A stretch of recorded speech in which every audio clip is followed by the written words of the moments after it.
I just can't believe that he got fired on his day off like that. So Paul Pierce, I mean, we all know that Paul Pierce hasn't had the greatest commentary or analyst job. I mean, he doesn't really do a great job. He does say a lot of outlandish things that strike people a different way, and a lot of it probably could be clickbait. But I never really watch First Jump that often, and when I do, I would be better off not watching it with him on the show. I prefer like when Scottie Pippen's on, or Matt Barnes, or even Stephon Jackson, whatever his name is. So it's just interesting that he got fired like that. But if you got to go out and find the video. I mean, he had a lot going on. He got strippers, he got people in the back, women twerking, butt ass naked, damn near. So it's very interesting that he had to do that. So, but anyway, we're moving on from that. So the meat and potatoes of the show tonight, man, I want to talk about ESPN's top 25 list of their best under 25 players. So for those of you watching on Facebook and Instagram, you're going to see a quick graphic of the top 10. I'm gonna kind of go down the list a little bit, but for the top 10, this is what ESPN had listed as their number, as their top player. So I'll start backwards. I'll start from 10 and go up. So coming in at number 10, Shai Gilgeous-Alexander from Oklahoma City Thunder. He came in at 10. Bam Adebayo, number 9. Devin Booker, number 8. Ben Simmons, number 7. Now that's interesting, and I want to talk about that. De'Aaron Fox at number 6. That's another interesting pick. Number 5, Jason Tatum. Number 4, Donovan Mitchell. Number 3, LaMelo Ball coming in at number 3. Number 2, Zion Williamson. And number 1, Luka Doncic is number 1. He is voted the best NBA player under 25 per ESPN. Now, before I get into the rest of the list, I want to kind of jump into the top 10. So just off the bat, I don't got a problem with Shai Gilgeous-Alexander. I think he's a fine player. He's a walking bucket. I like what he does. And long, athletic, can do what he can. Bam, I'm all right with that, I guess. Now, it starts to get tricky here. Devin Booker and Ben Simmons. Now, they got Ben Simmons over Devin Booker. I don't know, man. I would like to say Devin Booker is better than De'Aaron Fox as well, who comes in at number 6. Let me know what you guys think in the comment section below. But Ben Simmons at number 7? I didn't even think Ben Simmons would be numbered in the top 10. Maybe I'm sleeping on Ben Simmons. Maybe I'm not giving him enough credit because he can't shoot, but he's a lockdown defender. But is that enough to vault him over a guy like Devin Booker, who, I mean, he isn't the greatest defender. He's not a lockdown defender, but he's an elite scorer. He's an elite shooter. De'Aaron Fox, he's having a good season, of course, but I'm not sure he's better than Devin Booker. Now, the real big thing that people have taken out of this list, and Stephen A. Smith went off on, I believe, First Take this morning, is LaMelo Ball and Donovan Mitchell. Now, a lot of people feel Donovan and Jason Tatum. He's over those two guys. We all know what Spider can do, Donovan Mitchell, and we know Jason Tatum is a straight baller. But is LaMelo Ball better than those guys? I don't know. I don't know what the requirements were for the list. I think that if we're looking at potential, I mean, LaMelo Ball definitely has the potential. He showed that prior to getting hurt this season. But to have it at number 3, I don't know, man. ESPN, that's kind of a stretch. Jason Tatum is a fine player too. If I had to pick between Jason Tatum and Donovan Mitchell, I'd probably take Donovan Mitchell. So therefore, I would probably have Donovan Mitchell at 4, then Donovan Mitchell at 3, Tatum at 4, and LaMelo at 5. But then after that, it gets murky. Do I think he's one of the top 25 players under 25? Absolutely. I think the LaMelo is there. And then if we want to kind of go, and I'm going to keep this up for you watching on Facebook, Twitter, and YouTube. I'm just going to run down the rest of the list. At number 11, Brandon Ingram. Number 12, Jaylen Brown. Number 13, Jamal Murray. 14, Michael Porter Jr. 15, John Morant, which I thought who would have been higher. 16, Trae Young. 17, Mikal Bridges, who I love. I love that. I love him in Charlotte. 18, Domantas Sabonis. Number 19, Anthony Edwards. Number 20, DeAndre Ayton. 21, Tyrese Halliburton. 22, John Collins. 23, Jarrett Allen. 24, Alonzo Ball makes the list. And rounding out the 25, the top 25, Colin Sexton. So there are some players on this list here that you can kind of argue should be up. Some should actually move down. But it's definitely an interesting list. And it got a lot of people talking. I might even make a reaction video on YouTube about this later on, probably towards the end of the week. So make sure you stay tuned to that. And make sure that, that you subscribe to my YouTube channel as well. That's a quick plug there. Um, trying to get my followers up on there as well. But yeah, man, I mean, but back to the top 10. I mean, can we argue Luka is probably the best under 25 player? Yeah, I don't really have a you'd have to really make a strong case. I think he's a fantastic player. He's a superstar. Hell, he's probably top 10 in the NBA right now. So why wouldn't he be number one as far as 20 players under 25? Let me know what you guys think in the comment section below, man. Is this list way off? Who do you think should be in the top 10 and who do you think should be out of the top 10? Is ESPN totally wrong? I want to hear from you guys. I mean, because you guys are the ones watching these games. You guys are probably a lot more in depth as far as watching the NBA as I am. I mean, because I watch so many things literally, and half the time, I mean, I'm gonna probably tell on myself here. I don't really prep a lot. Sometimes, a lot of times, I'm coming on here directly and just giving you what I know. I'm giving you raw facts on how I feel. But yeah, I mean, I do prep. Don't get me wrong. There is some preparation time, but I do want to hear from you guys in the comment section below.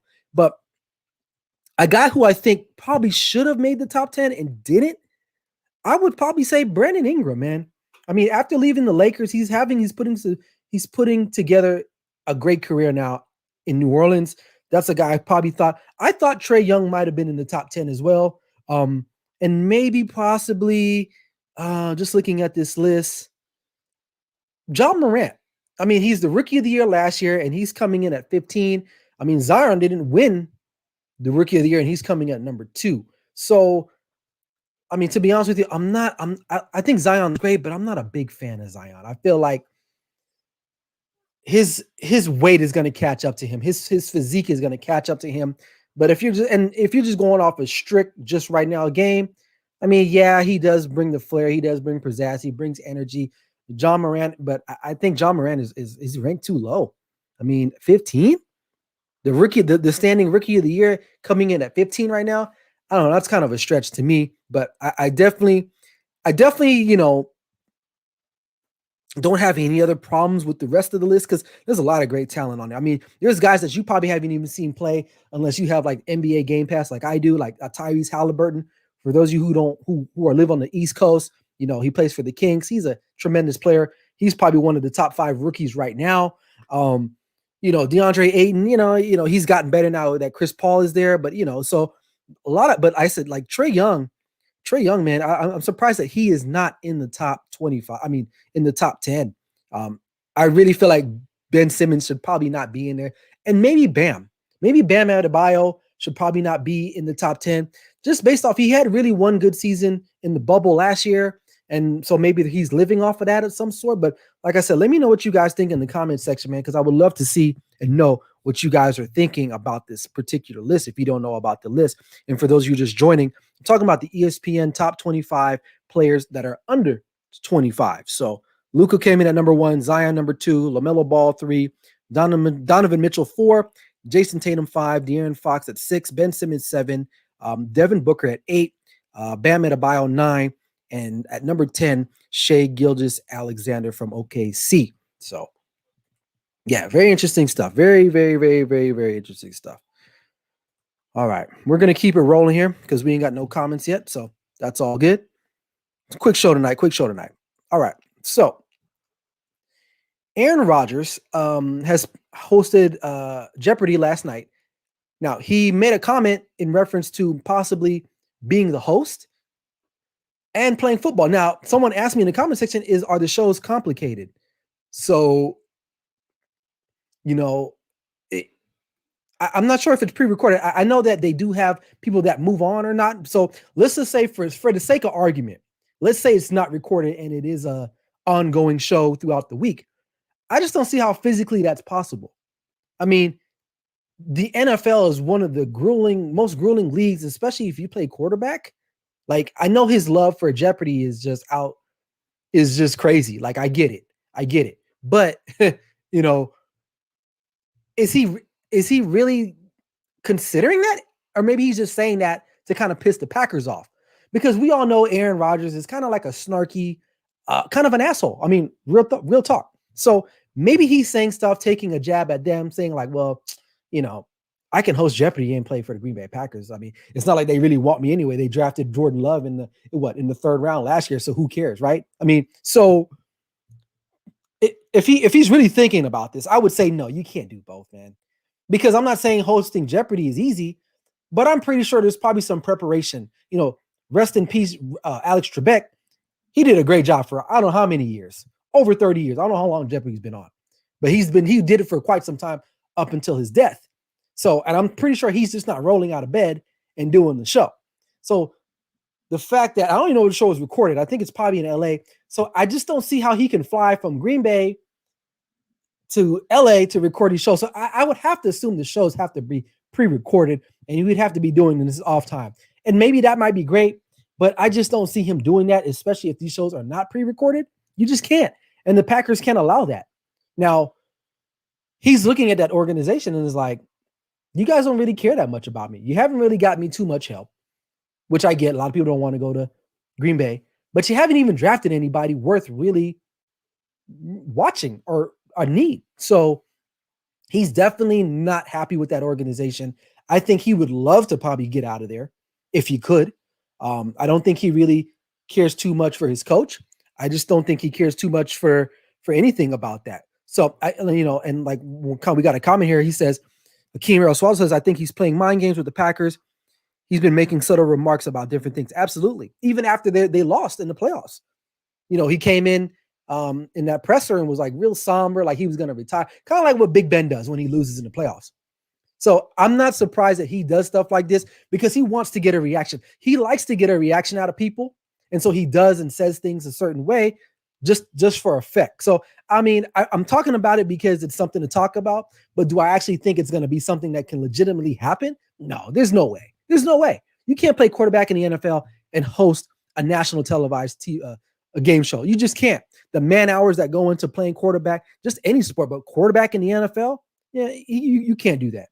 You can't do that, man. So it's going to be interesting to see how this develops. Not him hosting Jeopardy, because we're obviously in the offseason, but how the relationship plays out with Aaron Rodgers and the Green Bay Packers. And for you Packer fans, you're probably like, man, like what's going on? Like Aaron Rodgers is your guy, but I just don't think he's fully vested in that organization anymore. But one thing he has to understand is that he feels like when they drafted Jordan Love, and this is my theory, when they drafted Jordan Love, that the Packers stepped out on him and Jordan Love is a side piece. But he doesn't remember when the Packers drafted him, who was playing quarterback then? Hall of Famer, legendary Brett Favre. So Aaron Rodgers was a side piece at one point. And now another side piece is in the house. He's not feeling that. So to Aaron, it's like, it's a business, bro. Just remember you were a side piece at one point until you became the main, I was going to say hoe, but the main chick. And now Jordan Love, I don't know if he's a side piece. I don't know what he is because I don't even think he can even play in the National Football League. But it just comes with the territory. So if you make comments like this, you make certain gestures, you move a certain way, the Packers are inclined to do certain things, and therefore they took a quarterback last year high in the draft. So it's going to be interesting with the Green Bay Packers, what they do moving forward with him. But does he host Jeopardy? I don't even know how much a host of Jeopardy makes. Obviously, it's probably less than what he makes as an NFL player, but I think he's just kidding around.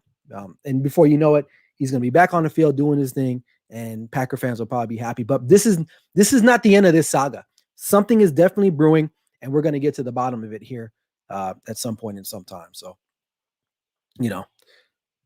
Oh, what we got a comment. He'll be guest host from April 5th to the 15th. Yeah, no, he can't do both. Yeah, I know he's going to be doing it between now and the 15th, but he made a suggestion that he wouldn't mind being the full time. But I don't know. I don't think you could do both, man. I just don't think you could do both. But anyway. All right, last topic for tonight, man. This was a short show. And actually I messed up earlier. I forgot to hit the live button on my other streaming. So for some of you who've been on me with Instagram Live, you've caught in the full show. For some of you who were trying, you're just probably catching 15 minutes of it. So my bad. So I make mistakes, but because I get so excited, I get so hyped. I want to give you guys my thoughts. So, but anyway, to close out the show tonight, man, real quick, baseball started. Baseball's back. It's springtime, America's pastime, or was America's pastime. But anyway, I want to talk about the Texas Rangers.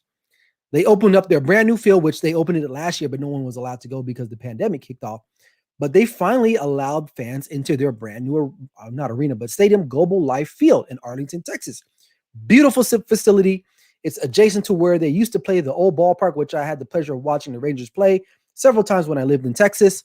And it's a throw across the pond there. There's a pond there from Cowboy Stadium or Texas Stadium or AT&T Stadium for my beloved Cowboys. But anyway, they opened up. Now I know major league teams are allowing their fans to come in, but there's a limit to it. Not in Texas. Hey, what's the expression in Texas? Everything is big, and they go big, man. They said, forget it. Everybody in. You can wear a mask if you want. If you want to, great. If you don't, it's cool either way. And that stadium holds over 40,000 people. So this past weekend, they had a home opener, and that place was packed. And I actually know someone that went there and said they had a great time. So, which is fine. But here's the thing.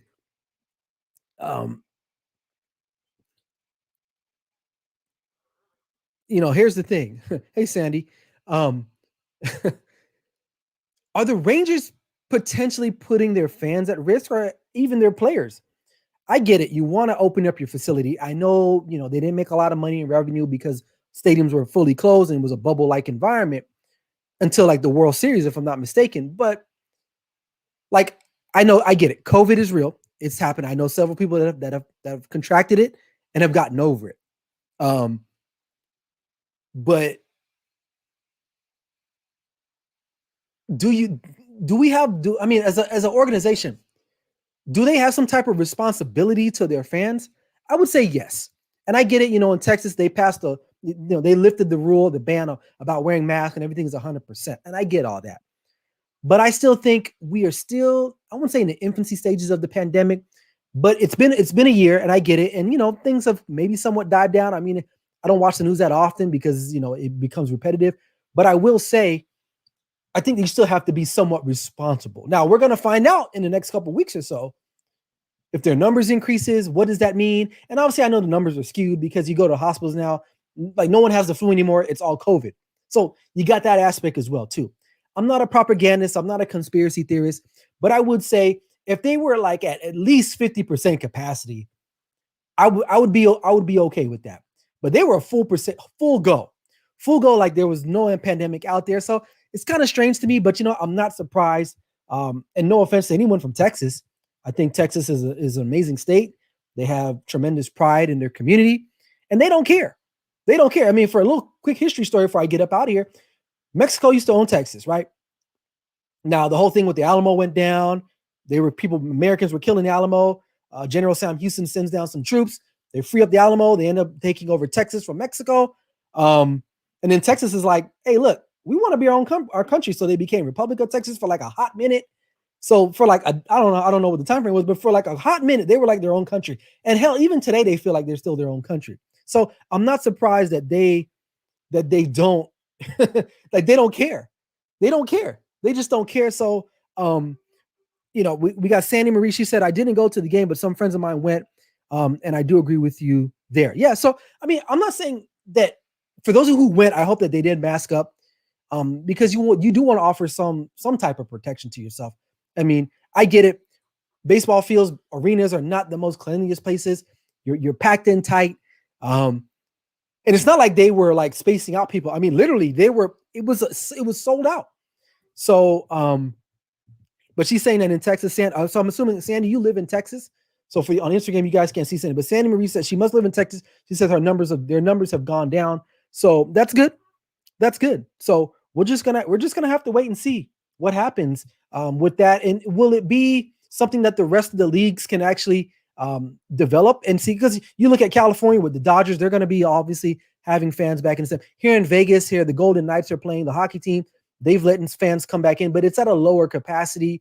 I think the more responsible thing was to probably just kind of go in increments and see what happens. But yeah, Texans are Texans, man. I ain't mad at them. I mean, but I think you do have to err on the side of caution just a little bit because you don't know what's going to happen. And I know people are getting vaccinated, and that's a whole nother, whole nother deal, whole nother thing. I have my thoughts about that, but this is not the platform for that.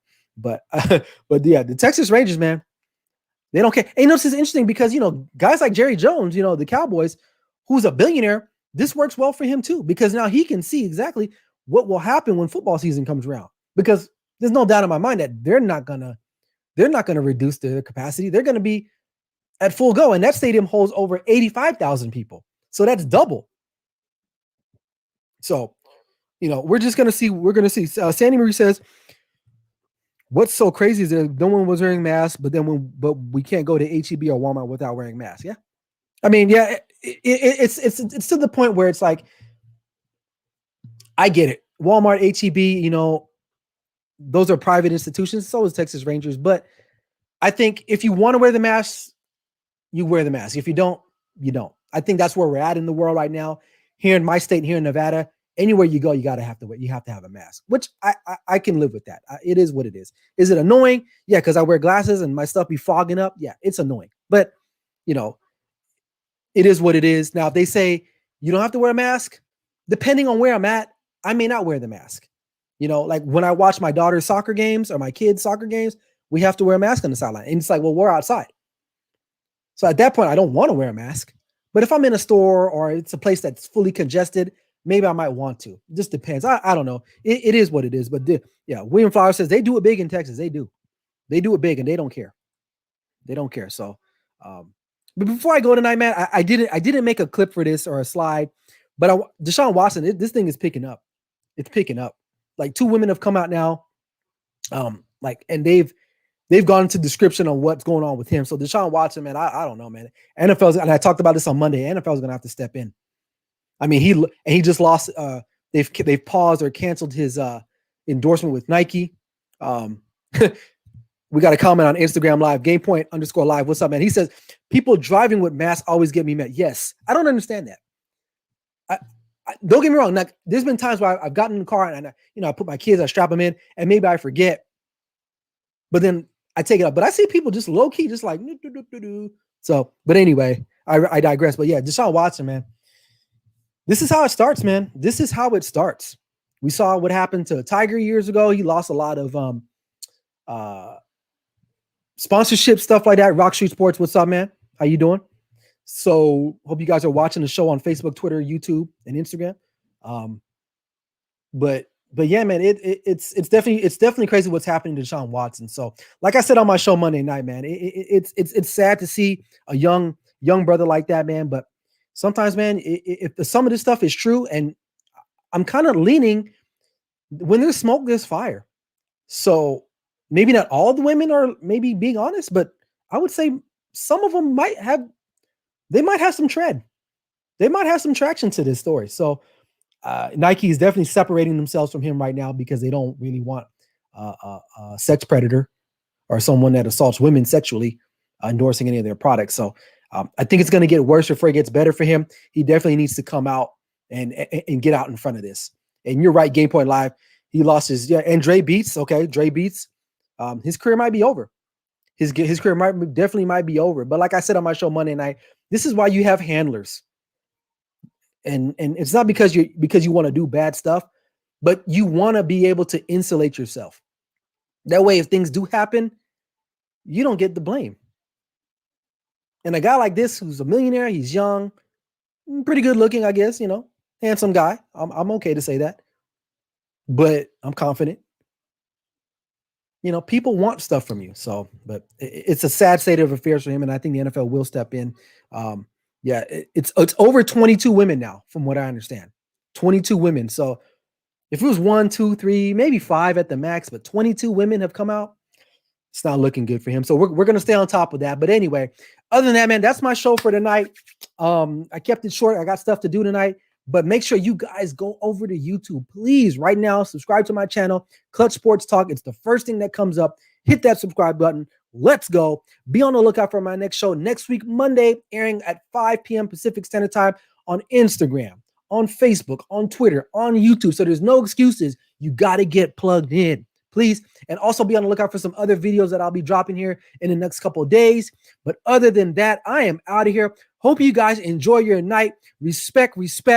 Hey, this is Clutch Sports Talk Live with me, Ryan Flowers. Never settle. What'd I say? Till the work is done.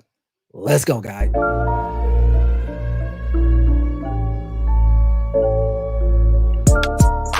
Clutch Sports Talk Live with Ryan Flowers is presented by All Pro Digital Sports, the future in sports media content. Man, let's go.